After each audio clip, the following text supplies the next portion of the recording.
Hey guys, what is up and welcome back to my channel, or welcome to my channel if you're new. Don't forget to hit that big red subscribe button and hit the bell icon and set your notifications to all, that way you never miss a future upload. Today we're going to be talking about Mykie's response to Swoop exposing them yesterday.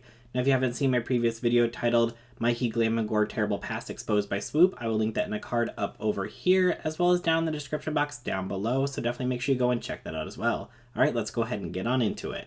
Now again, if you haven't seen my previous video, definitely go and check that out because that will give you some context, but definitely make sure you go and check out Swoop's video where it's the entire situation that she lays out. Yes, it is a long video, it's an hour long, but it definitely gives full context to what she was feeling at the time that she put this video out. Now since Swoop has put this video out, Mykie has come out with a typical notepad apology. I don't understand when creators get called out in video format why they don't sit down and address their fans on their largest platform like YouTube and say, hey, here's what was going on. But instead, Mykie put out a notepad apology on her Instagram story, not even an Instagram post. She has 2 million followers on Instagram, but she has 4 million followers on YouTube, and she was called out on YouTube. So a lot of the people who saw her get called out on YouTube should be able to find your apology on YouTube. People who watched your video on YouTube don't necessarily have Instagram, so they aren't going to see your apology. Yeah, there's going to be drama channels that cover the apology, but unless that person that follows you also watches drama channels, they're most likely not going to see your apology. So why are you posting your apology on Instagram on a different platform than the one that you were called out on? But anyways, let's go ahead and take a look at what Mykie had to say in her apology. Mykie's statement reads, "I'm sorry for my behavior in years past, and I should have said this sooner. I ignorantly, selfishly, truly have not understood, nor did I take time to listen about others' hardships when I was so consumed and angered with my own problems. I equated things that are not equatable.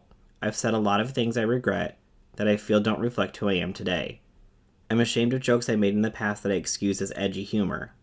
I'm ashamed at times I've been incredibly tone deaf and excuse that, even in past apologies, by my well-meaning intentions. United. If I'm missing the mark, good intentions or not, I'm missing the mark and should have been listening. And some things were simply missing the mark. They were just plain wrong," Rihanna mentioned in the Bruce tutorial. "In truth, I have just wanted them to go away because the thought of addressing them seemingly out of nowhere terrified me. I have been afraid of being condemned for my past actions forever. I have changed a lot in the past 2 years, and I am ashamed of who I used to be, how self-absorbed I was, the way I used to direct my own insecurities onto other people, the way I've been so defensive, the way I refused to listen. But you are owed an apology, and I've been too coward to say it. It took me seeing a lot of my own problems through some events I went through last year that very few people in my life know about to start to be open to basics I always should have and wished I had been open to long beforehand. I have been dealing with this privately, but I do not like who I used to be, and I have been working on this. I have lacked empathy, I have lacked patience, I lack courage. I had hoped my future actions would show I don't stand by those things I have said or done in the past, but I should have apologized as well. Again, I was choosing the comfort of myself over the comfort of those I have hurt. This is coming too late, and I'm sorry it's not nearly enough, but I'm deeply sorry. Learning how to be a good ally will be a lifelong journey, but I want to listen, to grow, and to be better." As far as personal things that have gone on between Spanky and I, a lot of things were shared or omitted without the full context, which does change some conversations, but I understand that even without full context, that doesn't make it any less harmful today. It's uncomfortable for me to get this personal online, but I understand my comfort has to come at the detriment to others, so I need to address this. In short, we were very close at one point. I trusted her and we vented together often about the beauty community. A lot of my insecurities and jealousy issues came through in the deplorable ways that were in anger and frustration. I was feeling bad for myself when I shouldn't have, and aimed those feelings at those succeeding around me in an attempt to cope with my own problems. With Spanky, I tried to console her in ways I hoped would help when she was at a low point, and I looked for any upside I thought I could find, but I understand why I was ultimately selfish and way off the mark with how I tried to do that. I missed her frustrations due to my own ignorance, and I wish I had been a better friend and a better listener. The truth is, I didn't know she felt most of these things up until now. It will take some time examining my own perspective and listening to learn how it got here, and my intent was never to hurt her. But again, I understand intent is not the end-all be-all, so I take responsibility for how badly my intent did not align with my actions. In 2018 and 2019, I was going through my own dark things she did not know about at times when I did not reply back to her. It wasn't personal, and I alluded to this once but never went into detail about it.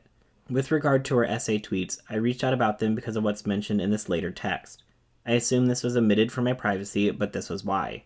Her tweets impacted me as someone who has struggled with speaking about my own experience because of the internalization of guilt she mentioned. I don't say this to garner sympathy. I just wanted to be abundantly clear that it helped me when I saw her tweets, which is why I asked if I could share the tweet. When she didn't reply, I didn't share it. And then she included a screenshot of a message that she sent to Spanky that reads, "Maybe this is a dumb question, but are you okay with people sharing your story? I would like to retweet to share it if it would help more people to see it, but also don't know if that's appropriate. In any case, I'm here if you need to talk. I've been, too, and I know some people can be really horrible about it. I'm always here to listen if you need an ear." Ultimately, it is my fault that I didn't realize all the times I upset her over the years, and that I did not provide her an environment where she felt safe to discuss this. So please do not give her any hate. I'd like to work it out privately if she wants to talk. If not, I understand that as well.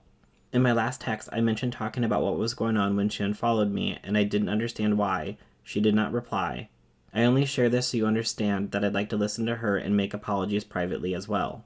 I don't want to pester her if she doesn't want to talk then, but with this now, I feel I should try again.